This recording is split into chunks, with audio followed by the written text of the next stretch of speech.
This episode of The Matt Ferret Show is brought to you by the Brickhouse Agency. Brickhouse is a boutique independent health insurance agency that focuses on finding the right Medicare coverage for folks across the country. Matt's wife, Nikki, is the heart behind Brickhouse. She's great at making confusing things clear and is passionate about helping people find a Medicare insurance policy that suits their individual needs. To schedule a free one-on-one appointment with Nikki or a member of her team, head on over to brickhouseagency.com or simply call 844-844-6565 and someone will help you schedule a phone call or a Zoom meeting. The consultation is free because the insurance companies pay Brickhouse, not you. There's never any pressure or obligation to enroll. Your clearer, simpler Medicare journey is just a call or click away. brickhouseagency.com. Not affiliated with or endorsed by the government or federal Medicare program. Contacting Brickhouse Agency, LLC will direct you to a licensed insurance agent.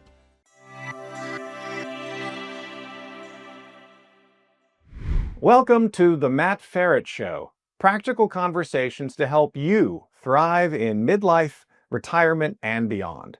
I'm Matt Ferret, author of books and courses on Medicare and Social Security, and a former healthcare executive with decades of insider experience. I use that experience to help people make clearer, smarter decisions about health, wealth, lifestyle, and caregiving. Each week, I sit down with experts, insiders, and fascinating people to explore what it really takes to thrive, finding purpose, building stronger relationships, and creating a sense of meaning and community in the second half of life. Together, we'll light the path towards your wealth, wisdom, and wellness. Welcome to the conversation. All right, today on the show, I've got somebody who spends a lot of his time helping people get the most out of retirement, not just Medicare or Social Security or 401ks, but with one of the biggest assets most Americans have, their homes. This year, the Federal Reserve reported U.S. home equity had reached a record high of, are you ready for this? $35.8 trillion. That's trillion with a T. With the average coming in at just over $300,000 per homeowner. My guest is Matt Helton. He's passionate about helping people create financially stable retirements. But he specializes in showing them how home equity can be used very strategically to improve retirement security. He also hosts the Serving Seniors podcast on YouTube, where he shares ideas, resources, and conversations focused on making life in retirement better. So on this episode, we're going to talk about how home equity fits into retirement planning, the myths around reverse mortgages, what families and caregivers should know before making housing decisions later in life, and some of the biggest mistakes he's ever seen people make. So with that, Matt, welcome to the show.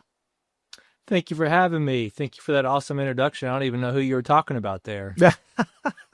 And nice first name, by the way. Yeah, thank you. And I'm assuming you know what it means? What, Matt? Yes. I don't. You're going to have to tell me. Okay. Well, I this could be an urban legend. It's what my mom told me when I would fall down and skin my knee. She said it means gift from God. So really? She would usually say that when I was being the demon from you know where. I guess she'd call me gift from God. But I'll get back to you to see if that's really true or not. Yeah, do that. I don't think my mom ever once told me, or definitely didn't think growing up, that I was a gift from God. But, now I've got a little bit of ammo at Thanksgiving. Thanks. So tell everybody what you do, how long you've been doing it, and how you help people. Yeah. Thanks again. So my name's Matt. We actually live in the middle Tennessee area, and what we do is we actually show folks from early retirement on how they can strategically use some of their home equity to, I say, not just survive, not just get by, but thrive in retirement. So we show them how to strategically, ethically, and efficiently use their home equity to have better retirements. Because you probably see this all the time. We'll see folks that have, $200, $300, $400, $5 million net worths, and then we'll talk to them and say, yeah, we're just struggling. I'm like, well, what are you talking about? You got hundreds of thousands of dollars on your balance sheet. And it's, oh, no. What do you mean? And that they won't even get it. And then come to find out that's buried in their backyard illiquid in the form called home equity, but it really just means a large number that you can't do anything with. So we just showed them how they can use that in an ethical and efficient manner and a safely manner as well. What first got you into this?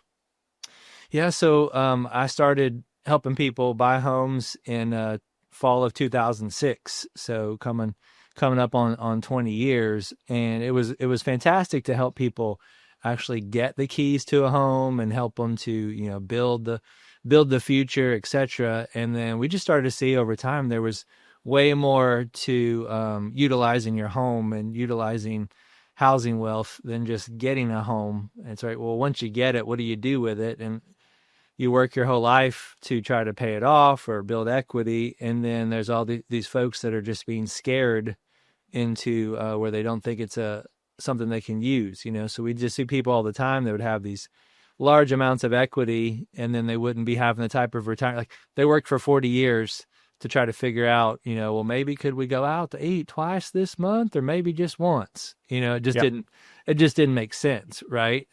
So we just figured out there's got to be a better way to retire, and made it our mission to teach people that there is a better way and a way to safely do it as well. And it sounds like you're saying what I think a lot of people feel, that they don't really, not everybody thinks about their home as part of their retirement plan. And I've got to guess it's because they're proud that they've paid it off.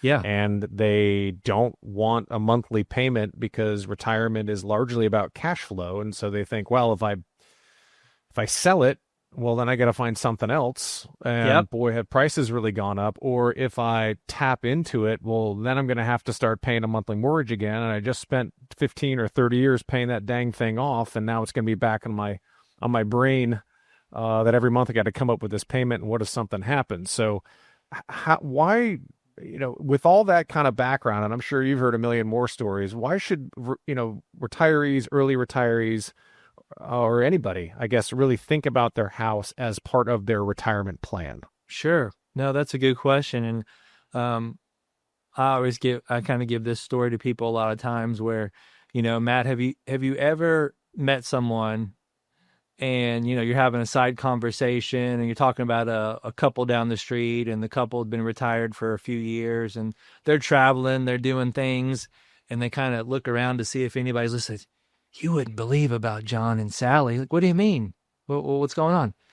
They saved in their 401k for 40 or 50 years, and you wouldn't believe what they're doing now, Matt. Like, what do you mean? What are they doing? They're pulling money out of that 401k every month and going on trips and they're even spoiling their grandkids with their money. Can you believe they would do such a thing? Right? Now, have you ever heard a crazy story like that? Has anyone ever even... No one would ever say that, right? Because that's why they saved all those years. That's what you're supposed to do. They saved, they put it all together. Now they're enjoying it. Now, do you think someone may worry if they're thinking about tapping into their home equity? They're worried that someone may go, oh my gosh, I can't believe it. I just can't believe they're pulling from their home equity, right? Whether they would say that or not, people almost feel like there's a scarlet letter when it comes to touching the equity in their home. So I just let people know, your 401k maybe never happened, right? I kind of equate this, I call these second chances. And they usually say, well, it's a second chance at the 401k that you were going to start every month, but never got around to it. It's the second chance at that IRA that you were going to put away, but you never did. And it's a second chance at that long-term care policy that you were always going to start, but it was always too expensive and you were going to start it next year, right? So maybe you never got around to it, but you know what you did do? You bought a house, and instead of paying a premium, you may have made a payment. And instead of the stock market going up, the real estate market appreciated. You've got a 401k or you've got a long-term care policy, it just has a different name. And just so you know, there's no scarlet letter with using some of this investment. It is just like a 401k. It's just like a long-term care policy. You just happen to live there because, oh, by the way, if you use some of it, it's the same house. You still live there. You still own it. And also, too, if anything happens to you, you can still give your house to your kids. I mean, it's no different. It'd be just like if you use half of your 401k and you pass away, the kids get the other half. If you use half of your equity to live off of, you pass away, the kids still get the rest of the equity. It's literally no different, but it just needs to be educated. And that's what our mission is just to teach people how it works. If you let me put it in a different way, and disagree with me if it's wrong, your 401k is an asset. Yeah. Right. So if it has a positive balance, that's an asset. Yep. Your house and the equity in it is an asset. Yep. It's just, to your point, maybe there's a scarlet letter around utilizing that asset because it's somehow, what if the housing market collapses like in 08 and 09, or Yep. What if, I guess a bunch of the what ifs. So Sure. are we, my amateurish knowledge about this, it comes up with two phrases. One is HELOC. Yep. And the other is reverse mortgage. Yep. So what strategies or are there more? What strategies do you deploy or talk about when you're talking about this topic? Sure. Yeah, there's really three. There would be the HELOC. There would be the traditional forward mortgage, which were the 30-year, 15-year fixed. And then the final would be the reverse mortgage piece, which 90% of those are actually called, their official name now is called HECM, which is Home Equity Conversion Mortgage, which basically is what it says. You convert some of your home equity to cash. And those are FHA mortgages, just like I'm sure most of your clients or listeners have either had an FHA or used an FHA to get started. Just most people don't know that 90+% of all reverse mortgages now are the consumer protected version, which is an FHA mortgage as well. So all three of those options are available. And then what we do is just go through the pros and cons. For example, the HELOC, the advantage of that would be usually it's cheaper as far as closing costs. It's a little bit more flexible than a regular mortgage. So you have some options there, and you can get, some or all of your equity and then be able to pay it off like an accordion. It expands and contracts, if you need it. So those work good. The cons of the HELOC is, unfortunately, most banks either at year 10 or 15, either number one, if you borrow $100,000, they want all their money back. So you pay all this interest. I worked at a bank in 2008, and it was daily where someone would come in and say, I don't understand. My payment was $165.12 last month. This says I owe $79,812.19. I don't get it. And they missed the letter that says, oh, by the way, your note's due and payable next month. Right. So, that's a 10-year normal thing. Exactly. Right? And the other part with the HELOC is banks, you don't know it because it's in the fine print. They can actually change their mind. So the bank could give you a $100,000 HELOC, and if the market tanks, they can say, I know, Matt, you were thinking you had a $100,000 limit, but you never got around to using it. So now we've closed it, and you don't have any limit at all. That money's not available anymore. So that can happen on HELOC. So those are some challenges. So the payment can jump up, or the total amount could be due, and it could be called. The regular mortgage, the benefit of those is what the payment is every month. It's static and steady. But the negative is you have a payment every month, right? So if you want to borrow $100,000 in today's world, you're looking at $800 to $1,000 a month. And it's much harder to qualify because of the payment. And if you're on a fixed income, who knows with your other bills if you'll even qualify. With the average Social Security in America being $1,976 recently, you're not going to qualify. If it's just know what? I didn't think about that on regular mortgages. Like if you paid your mortgage off and then want to go get another, what are the cash out refi mortgages? Yep. The loan to value is going to be 70-75%. But here's the thing, and maybe I'm wrong. Tell me if I am.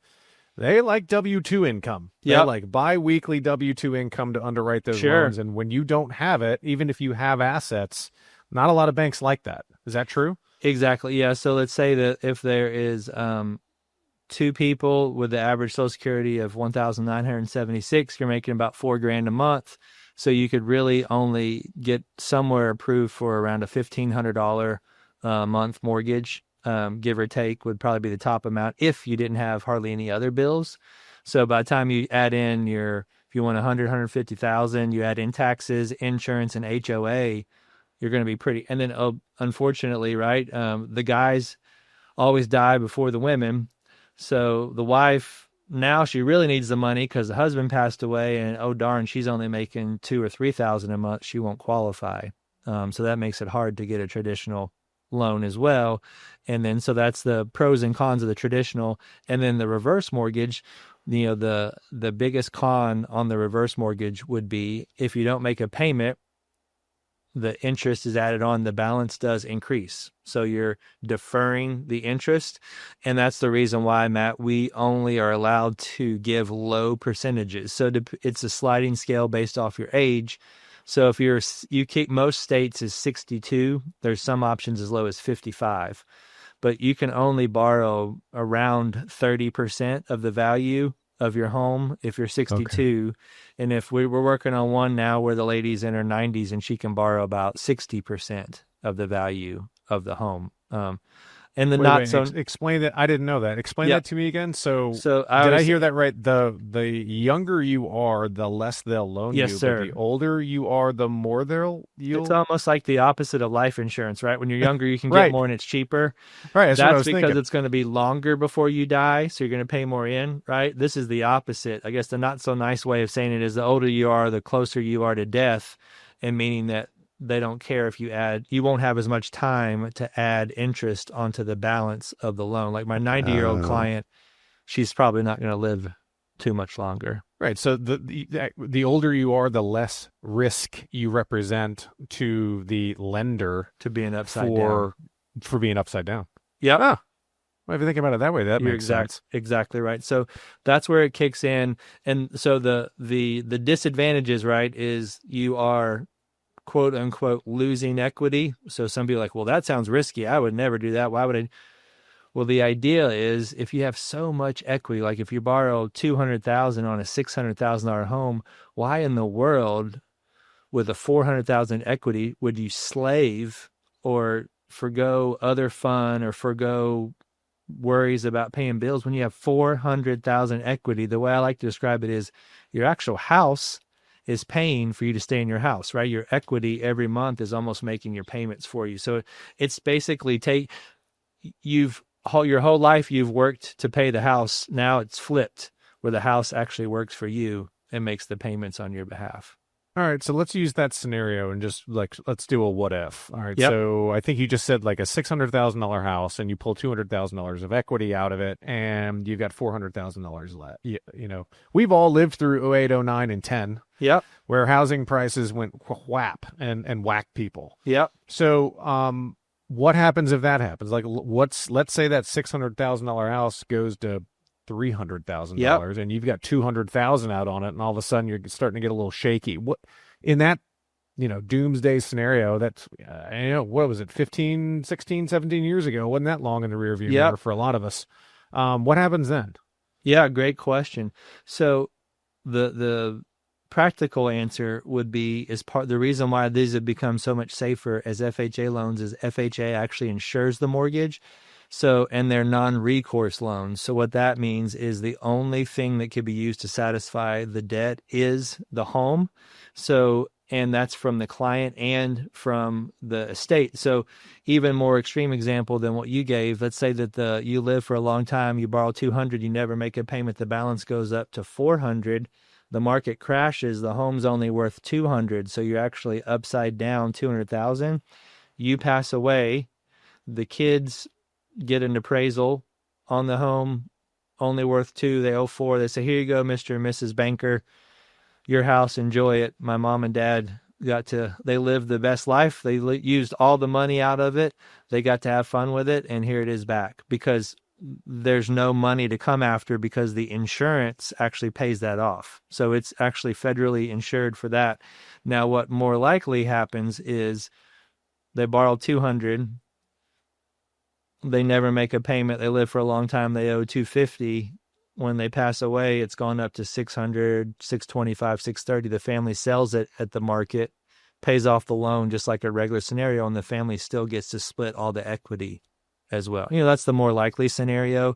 But Matt, some people will say that I just don't get it. This sounds kind of risky. What's the catch, right? They'll ask me things like that, and then 9 times out of 10, most of the people will have a regular mortgage on their home, or they've either had a mortgage, or maybe they're looking into a HELOC. I just don't feel comfortable not making payments. And if that's the case, they can make payments. That's another change on the new reverse mortgages is you get a statement in the mail every month. It'll tell you how much the interest was. You could actually write a check for just the interest. So you could keep the balance the same, like an interest-only mortgage. So somebody could just pay the interest to keep the balance the same. So that's one option. They could pay more than that to pay the balance down, but most people don't pay anything, right? Because if you get a statement in the mail that says you owe $0, you're probably going to pay $0. That's what most people do, right? But let's just say that comparing the two and why it seems less risky. So I usually ask people, say, well, say you go down to the bank, what's your favorite bank? They always tell me, say, well, if you go down there and get a HELOC, let's say the payment is, $800 a month.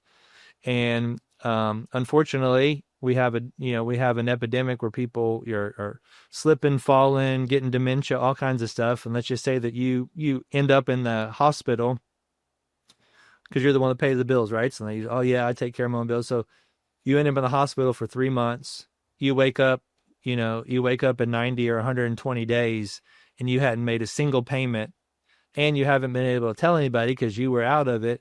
What do you think the lender, your favorite bank, what do you think they may have happened or done to your house in the last 90 or 120 days? So, oh gosh, yeah. I don't know. That doesn't sound very good. Probably at least a sign in my yard or lots of letters or something. I was like, exactly. So let's say that you didn't do a HELOC, you did one of these loans, the FHA's new version of a reverse mortgage, the HECM, and then you disappeared for 3 months, something bad happened, and then all of a sudden you get better and you come home. Any idea what you think the lender would have said in that 90 or 120 days? And they're 9 times out of 10, they always say, well, I thought that's what we were talking about. I don't have to make payments, right? I was like, exactly. So I guess my question to you is, what sounds riskier? Missing 3 or 4 payments and have a sign in the yard, not knowing where you're going to live, or missing 3 or 4 payments and that being part of the plan and what you signed up for?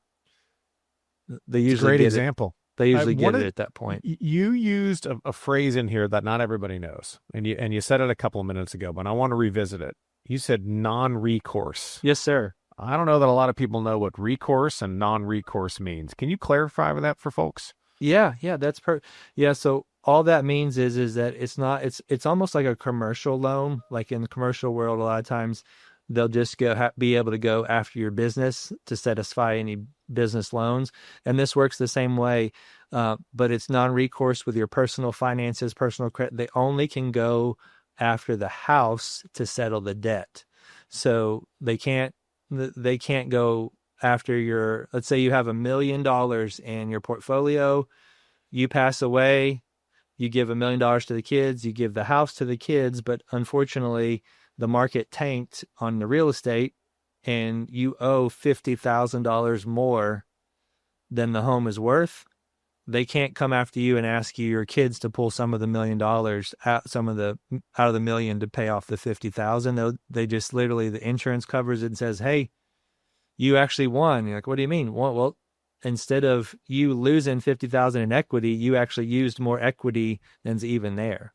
So it's actually, so they just can't come after you personally or come after your family to satisfy the debt. It's only the house.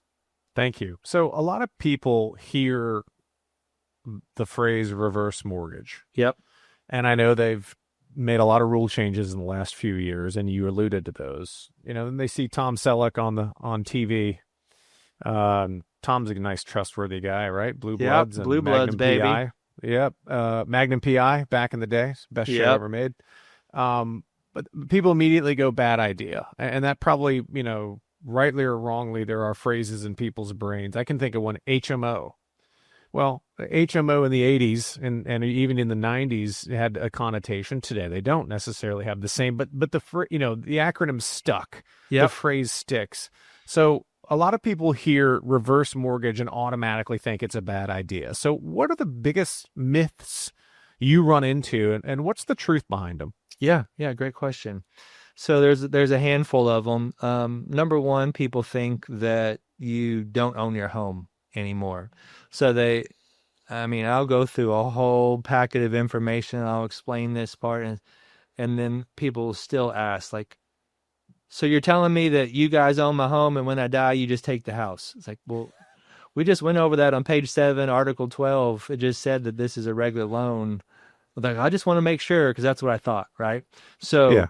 this is literally a mortgage on your home, like everyone's had their whole life. Just a regular mortgage. So the client, they still own their house. They can still sell their house. They can still pass it on to their kids. There's no different. The only real difference is, instead of having to make a payment, they have an optional payment. But that's the biggest misconception. They think that the bank is like buying their house out. So no different. All the equity is still there. So a lot of people, what they'll do is, because of that, they'll get some equity now, because we can only lend low percentages. They may live in their home for 10 years. They'll still have equity. And then they sell their home and use the other part of the equity to move into an assisted living. So it's a kind of a strategy. It buys some time, because if you have that money, you can have in-home care come and help you, because what usually happens is you slip and fall and something happens and you have to go. This will give someone the money where they can have people come and help and mow the grass and take care of the roof and those type of things. But that's one misconception. The other misconception we get quite a bit is people have the vibe that this is only for people without any money. And we actually we had a client, he had $3.5 million in his portfolio, and he noticed that he knew he could make more with his money than he could by borrowing this big amount or paying cash for an $800,000 home. So we did a reverse mortgage for purchase, where he put half down. We did a loan for the other half.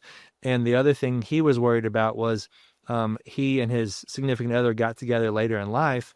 She wasn't going to inherit the $3.5 million, and he knew if he left her with a $3,000 or $4,000 mortgage payment, because he was a little bit older when he passed away, that she would be in trouble, because she barely made much in Social Security. So, but he knew she could handle a 0 mortgage payment. So a lot of people that are well off, they understand the power of leverage and using their money for other things. So we have a lot of high net worth clients in certain states too.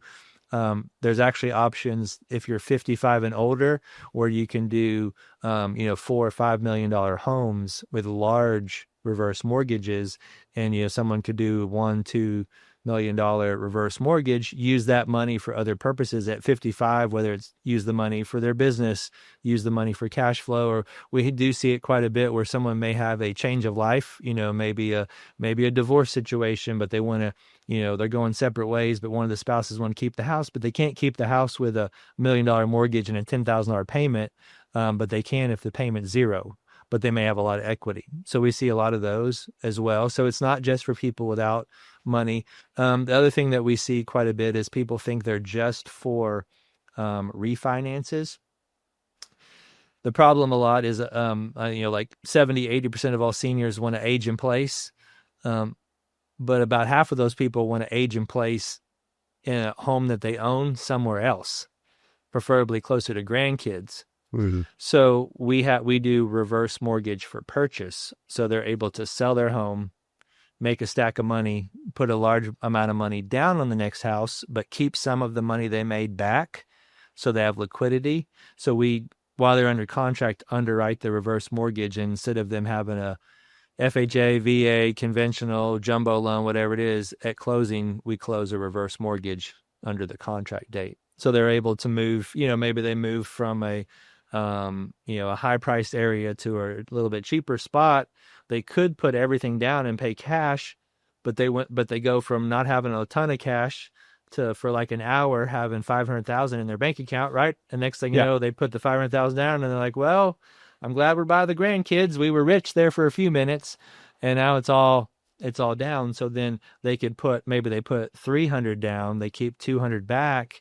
Next thing you know, they have the same house. They're by the grandkids. They have no monthly payment, just like it's paid off. There's no payment required, and they have $200,000 liquid. So we see that quite a bit, where they think it's only for refinances, but we do a lot of purchases as well. I'd say those are the biggest things. I had no idea that type of optionality existed. Yep. like that. That's really interesting, especially in those scenarios you described where, it can pay for health care, it can reduce stress, it can get you in moving the grandkids without that whole. It's funny. Hey, we were rich for 5 minutes. That's funny because you're right. I sold, I got my equity out, and then I bought something else, and there it all went. It was. I think you said I was rich for 5 minutes. It's funny, but really true. On Yep. the flip, so there are a lot of advantages to that kind of flexibility and what you talked about. What's a situation on the flip side where somebody waited too long or made the wrong decision with their home and it caused problems later? Do you run into that? I'd say the thing about waiting too long is we see a lot where, and it's not impossible, it just takes a little while, where people wait too long to get their financial affairs in order. And then they'll have one of the two parties will have a dementia diagnosis.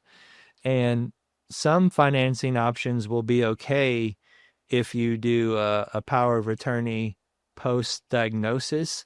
But if you really boil it down and think about it, is you have someone that has been ruled to not have their mental faculties, their mental capabilities, and then they sign a document that said, I want to give my rights to sign paperwork to someone else, which if you kind of go through chronological order would probably say that they had no idea what they were signing. So a lot of times on a HELOC, that may work at just a small bank doing a HELOC. They'll take that. But as far as a reverse mortgage, for example, since it's government regulated, they will look and see your POA would have to be prior to the dementia diagnosis. So that way you knew, you could tell they knew what they're doing. So not that it's impossible. And then if that doesn't work, then it's then all they do is have to go through the courts, and they would do a conservatorship. So that could be, you have to hire an elder law attorney, and then you have to get several doctor's letters. And then what you would do is you would take it to the judge, and the judge would say, hey, I reviewed everything. You're looking out for your family's best interest. I totally understand this. This makes sense.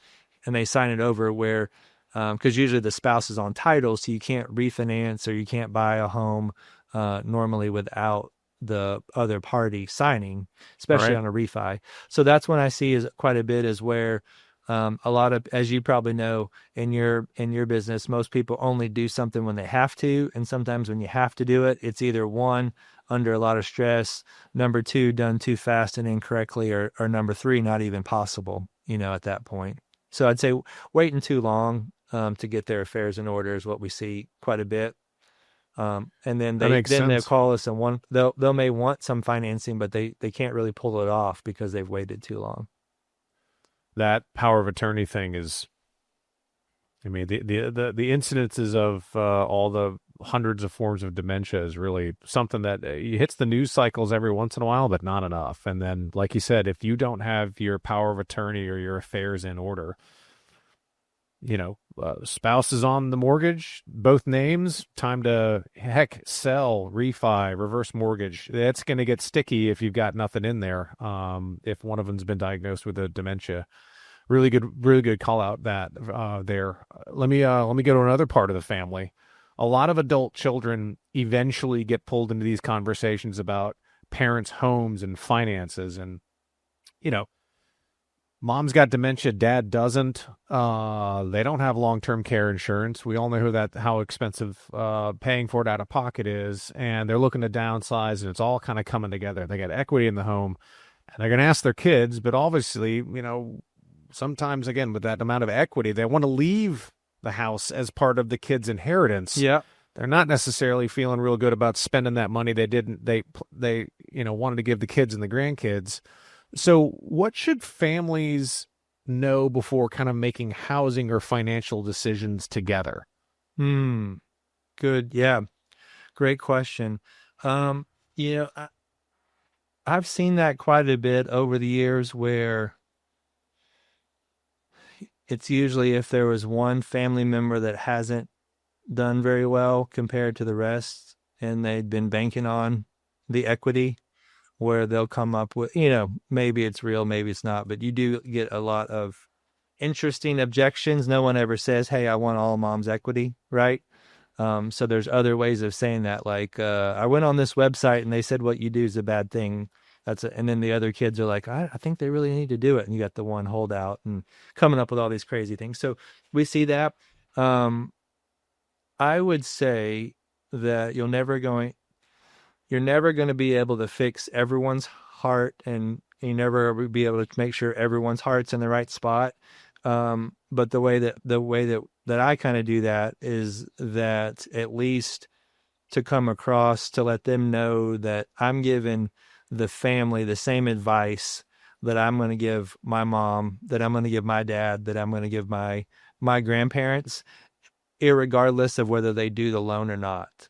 So just let them know that, hey, I'm going to lay out all the facts. I'm going to lay out if at any point in this process I don't feel comfortable with this, or this isn't a good thing, I'm going to tell you, and you can also tell me as well, because I'm going to give you guys the same advice that I'd give my parents. And, oh, by the way, when I turn 62, I'm going to be first in line for my reverse mortgage. That's how much I believe in this product and program. So just letting people know that, hey, you're looking out for their best interests. This one loan isn't going to affect whether we pay our bills, or whether it's not about that or anything. It's about how do we help your family member have a better retirement. And if it's not me with this product, let's find somebody else that can do it. So usually if you can let people know and they feel genuine about that, hopefully they come around and then they're making their decision off of what's best for their mom, not what's best for them as well. So that's kind of the way I handle that. And hopefully, they do feel that. And then whether they come around or not, at least we know we've done our best for them. The other part about that we see more now, Matt, than in the past, is more and more kids are actually having to work, pay taxes, pull money out of their checking account and give it to mom and dad, just with everything being so expensive. So we've got more referrals lately from kids than we have lost transactions, because kids are making a stink about it. Because we've had several, we had one, for example, where a loan officer friend of mine called and said, hey, you got to talk to the guy, a financial advisor, just called me because he called one of his clients and he said, well, hey, just want to check in with you because I know that you were investing a few $1,000s a month. We noticed that really backed off quite a bit the last year or so. What's going on? And he's like, well, having to give mom like $2,000 a month. That's how much dad was making. He passed away and mom doesn't have anything. And he said he kind of dug in. It's like, well, she didn't have nothing? He's like, no, she doesn't have anything. And she's trying to keep up the house and pay for this and pay. He's like, well, you said house. Tell me about the house. Like, well, yeah, she bought a house. It's out in the country, but it's by a golf course. She paid like $100,000 like 30 years ago. And I don't know, it's worth like $400,000 or $500,000 on it. But she owes like $20,000, and he was just kind of basic. So you're telling me she's got like $400,000 or $500,000 in equity? You said she didn't have anything. Oh, well, I mean, she doesn't have any money. That's all she has. So, well, have you ever thought about her using some of that? And he was like, man, no, not really. I don't know what could she do. So, well, let me make some calls. So he called a loan officer that didn't do what we do and connected with us. And 30 days later, she had no mortgage payment. His sister was paying for her taxes and insurance. So then our loan took up paying her taxes and insurance. And we gave her enough money to fix the roof because that was her concern. And we're giving her $2,000 a month that offsets the money that he was given, if that makes sense. So it's really just thinking through, like, if you're a kid, an adult kid with a parent that's 60s or 70s, it's just thinking through, yes, you may get a little less equity, but also if you're out there working and making things happen, think about if, odds are mom and dad don't die the same day. It's going to change the financial situation.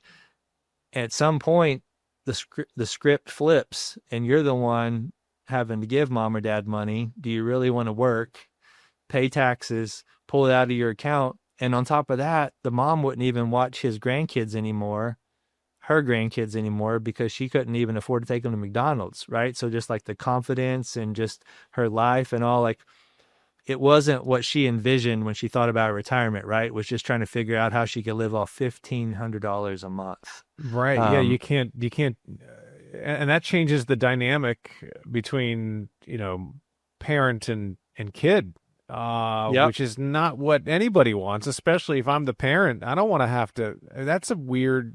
I don't want that at the end of my life, Nope. right? I mean, I don't want that dynamic to be weird where they're paying me because I need it at the end of my life if I don't have to. Exactly. And, I don't, she's probably not going to live 10, 15 years, but even if she does, there's 2 kids. They're still going to make like 100,000 a piece in equity when something happens to her. Not that they Yeah. need the money, not they're worried about it, but there's still going to be money there as well. Not as much, but there's going to be some money. So those are the type of conversations we try to have with people is, hey, I understand, Matt, you're getting less, but have you ever thought about if things don't go as planned with mom or dad, how you could be, left living, covering their bills while they're living? Have you ever thought about how we can look at this proactively to keep that from happening? Because if they don't use it, they don't have to pay for it too. So we have a lot of people that'll do this proactively to get their access to the money, but then they don't have to use it all, or they don't have to use any of it if they don't want to. Well, let's go there. If someone's 5 years from retirement, what should they be thinking about with their house right now? Mm-hmm. Yep. So a couple things they could do. Now, if they're 62 in any state in the country, they'd have a couple options. The neat thing about the HELOC option, if you wanted to go that route, is you could do a HELOC, have a zero balance on it, owe any interest, any bills, but have that availability there waiting for you. So that's one option. The other option you could do if you're 62 or older would be the HECM FHA reverse mortgage. And the power of that is that for example, if I could give you a $200,000 zero balance line of credit with no money on it, the amount you can borrow actually goes up every year. It's almost like you get a letter in the mail that says, congratulations, your credit limit is increased, like a credit card. It automatically goes up so you don't have to refinance. So for example, in most situations, if you go by the rule of 72, in 10 years, the amount you would have access to would double in this scenario. So in all reality, you would have your 200,000 would be 300,000 probably in about 5 years. So you could actually get it in place, set it all up, and then let it grow every year, the limit, and then be prepared. So if you're in that range, I would say that it would be worth at least seeing how would it look today, and then we can project how would it look in 5 years and decide, does it make sense to do something now? Or does it at least make sense to learn about it and then hold off and wait until you're retired? Because a lot of people, once we run the numbers, they're working to pay off the mortgage, right? Well, if I just work 10 more years, I'm having the mortgage paid off. And then they make their last payment and they die the next day. I mean, I don't know how good a plan that is, Yeah. Well, so what if somebody's already retired? How do they know if tapping into equity makes sense for them? So all we have to do is figure out, we project what we think the value of the home is. They tell us how much they owe on the property, if any, and then their birthday. And we go ahead and assume that they've got okay credit. We don't even do a credit report at the end. But with those three factors, the property value, the amount they owe, and their age, we can actually give them a proposal on how it would look in their situation. And then if they let us know that they think they've probably got not so good credit, then they can still do the loan. We just have to roll back the amount we can give them because the loan has to pay their taxes and pay their insurance for them, which a lot of people want that anyway. But if they have shaky credit, it has to be that way. But we're able to run those numbers without a credit check, and just to give them some ideas and some ways to see how it works. And then if they want to explore it more, then we get into credit. It's all about education. It's called counseling. So we actually have to send them a list of 10 third-party vendors that go through, even on top of what we tell them, go through all the pros and cons. It would be like, if you wanted to buy a car, you had to leave the car dealership and you had to go to a independent car educator for an hour and a half that teaches you all about the pros and cons of buying a car. It's kind of what it is. And then they get a certificate and come back to us. So it's all about education. So my advice is for everyone 62 and older to learn about it. Sometimes they learn their way right into it, into cash flow and a great option. And sometimes they learn their way right out of it where it's not for them, but it doesn't cost, anything just to kind of learn about it. There's at no point in the process do they have to finish the loan until they've completely signed and all. So we tell people, hey, at any point all the way through signing the paperwork at the end, if you ever feel uncomfortable, we'll cancel it immediately and no harm, no foul. I want to take that and pivot just a smidge here into kind of the industry. So I talk a lot about this, the old Pareto principle, 80-20, and I always say it's really 90-10. He got it off by 10%. And I equate that, in my background in history is, 10% of the, let's say, insurance agents out there are really the ones you want. You want the experts, right? And that doesn't mean the other 90 are no good people. That just means, the people who are doing this full time, been doing it a long time, they know the ins and the outs. They are full-time insurance professionals. You can tell, and you can only tell by interviewing them. So I encourage a lot of people, when people ask me who to go to, for Medicare insurance, and other than my wife, here's, I actually give a checklist of here's how to interview your insurance agent. Oh yeah, it's great. Yeah. So what are the key questions someone should ask a professional in your line of business before making a housing or reverse mortgage decision? Yeah. Oh, well, I'd say one main question would be, number one would be, is this something you believe in? And have you ever done it yourself? Or when you're available to do it, will you do it yourself? Because if whoever you're working with is, I'll probably never need this, or probably not, or they don't look you in the eye when they answer the question and they say, oh yeah, I probably will, or they don't believe in what they're just doing. They're not really, they don't have a call-in or mission. They don't believe in what they're doing. They just have a job. So that would be probably one question, which that's more of a gut feel, right, than an exact, because anybody can say anything, but not everyone qualifies for a reverse mortgage. But if they don't believe in it enough to do it themselves, it's probably not the right person. That would be one thing. The second thing I would say would be, well, tell me a situation where this isn't right for me. And, they should have some scenarios. They should have some examples. They should have some stories where they've, referred people to other folks, because if they're only worried about that closing and that commission, they're going to try to twist your arm and kind of talk you into it. And I'd say the third example, maybe the third question that you may want to ask is, well, tell me a little bit about, how long you've been at your current firm and why you work there, because, there's a lot of transient type situations where people are jumping around and doing different things. And not saying that it's not bad to move companies. The challenge is that if you just moved to a new company, then you may not know the process or how they do it, and you may be a training dummy, if that makes sense, and not sure that you want to be involved in a crash test, if that makes sense. So not saying that it's bad to move firms. I've definitely done it in the past, but it is, that would just be maybe a few questions that you could ask to kind of see where people are coming from. And you've been doing it a long time. So in the last 10 years, and you've been at it longer than that, what's changed the most in how people think about their homes and retirement over the last 10 years? Mm-hmm. Yeah, I'd say the biggest changes that kind of come across that I've noticed is that the home equity number has just gotten so large that, people really can't ignore it anymore.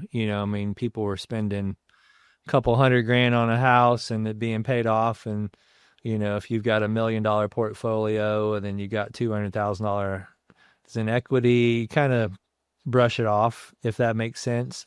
But now, the average house being 4, 5, 6 million, depending on where you live, and if it's paid off, right, it's as much or more than your portfolio. So that would be one thing. It's just, almost too large to ignore at this point. So people are starting to really inquire. Also, on top of that, the only reason why the home is so expensive is because of inflation. and inflation is eating away on the other money that you have, but it's added to the value of your home, right? So the only way to combat inflation is to use an inflated asset, which would be your stocks, your bonds, your mutual funds, or your house. So to kind of come alongside of that. So that would be one. It's just the home is such a big deal.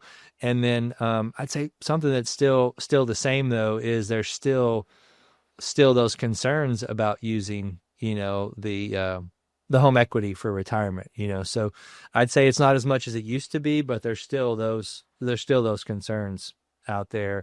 And I think the only way, we do a lot of videos, do things like this, but it's, just getting up every day, suiting up, showing up, and educating people one person at a time that there are other options.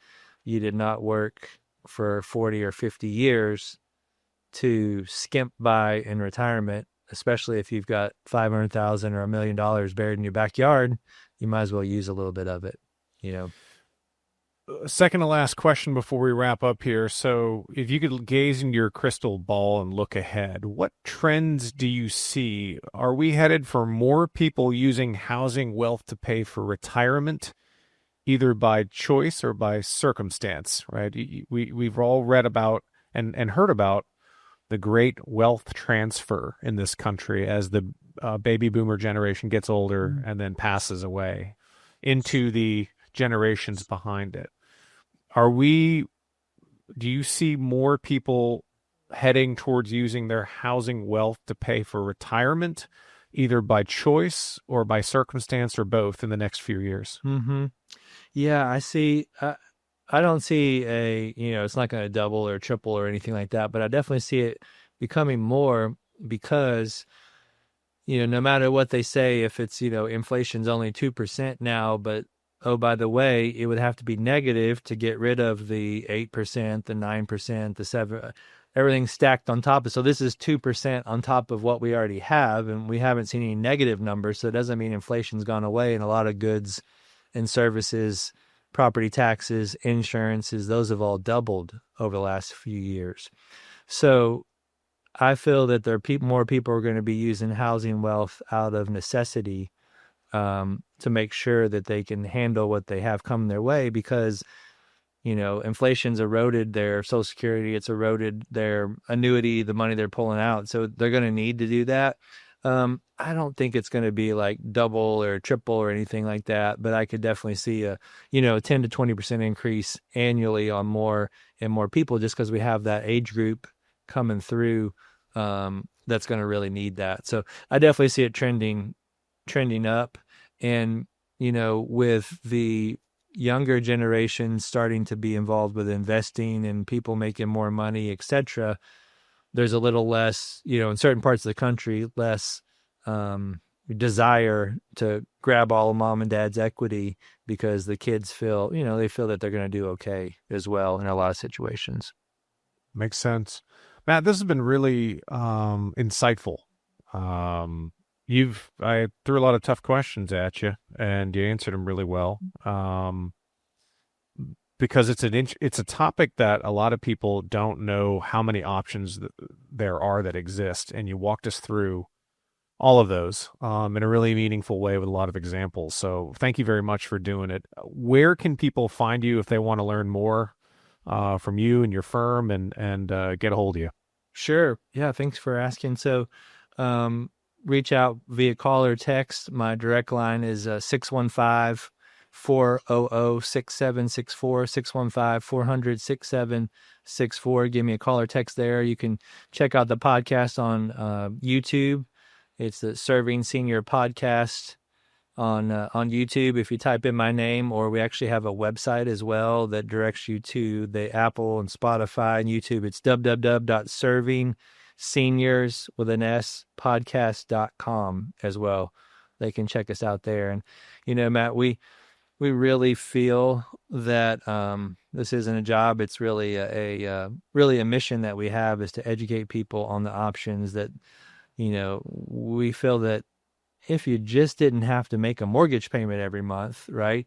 Even if you didn't get a bunch of money, $500, $700, $1,000, $1,200 a month that you could use every single month could be a huge benefit to someone. Or if you get some money out of your house you could use, that'd be a huge benefit, especially if there was no monthly payment.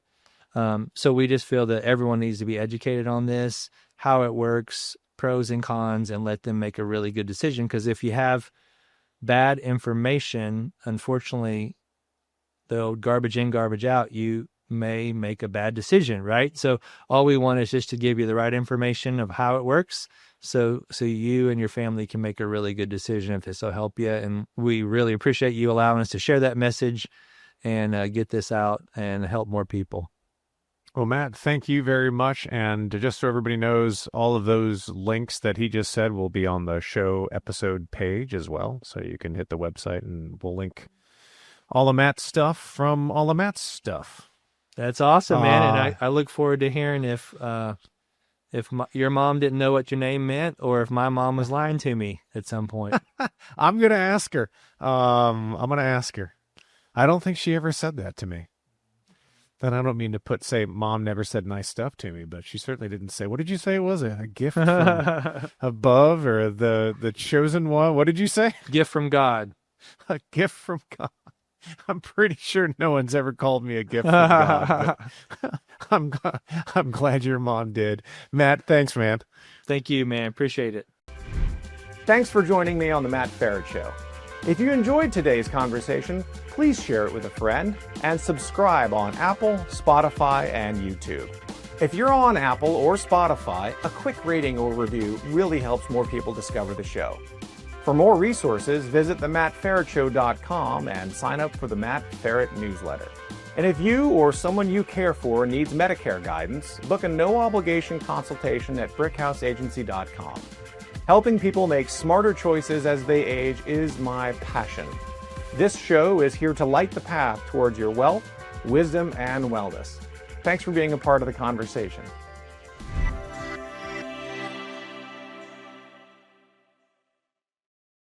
The Matt Ferret Show, related content, publications, and MF Media LLC is in no way associated, endorsed, or authorized by any governmental agency, including the Social Security Administration, the Department of Health and Human Services, or the Centers for Medicare and Medicaid Services. The Matt Ferret Show is in no way associated with, authorized, approved, endorsed, nor in any way affiliated with any company, trademark names, or other marks mentioned or referenced in or on The Matt Ferret Show. Any such mention is for purpose of reference only. Any advice, generalized statistics, or opinions expressed are strictly those of the host and guests of The Matt Ferret Show. Although every effort has been made to ensure the contents of The Matt Ferret Show and related content are correct and complete, laws and regulations change quickly and often. The ideas and opinions expressed on The Matt Ferret Show aren't meant to replace the sage advice of healthcare, insurance, financial planning, accounting, or legal professionals. You are responsible for your financial decisions. It is your sole responsibility to independently evaluate the accuracy, correctness, or completeness of the content, services, and products of, and associated with, The Matt Ferret Show, MF Media LLC, and any related content or publications. The thoughts and opinions expressed on The Matt Ferret Show are those of the host and The Matt Ferret Show guests only, and are not the thoughts and opinions of any current or former employer of the host or guests of The Matt Ferret Show, nor is The Matt Ferret Show made by, on behalf of, or endorsed or approved by any current or former employer of the host or guests of The Matt Ferret Show.